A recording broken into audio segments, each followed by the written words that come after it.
એટલે જનતાની સેવા કરવા માટે આટલા લોકો તલ પાપડ હોય અને મારામારી ઉપર ઉતરી આવે, અને જો ઈ ખરા અર્થમાં બધા સેવા જ કરવાના હોય તો આપણે રામ રાજ્ય ના થઈ ગયું હોય.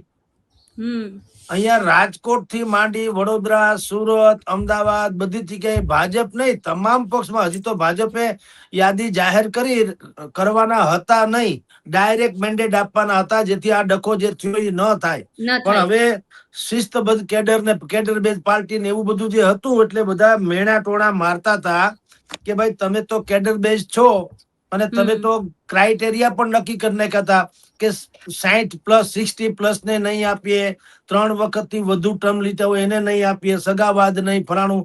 આમાં કાંઈ બહુ અમુક જગ્યાએ પાળવામાં આવ્યું, બાકી ક્યાંય પાળવામાં આવ્યું નથી. રાજકોટમાં જ એક જ પરમાર ફેમિલીના 2 સદસ્યોને ટિકિટ મળી, એક મહિલા છે ને એક જેન્ટ્સ છે.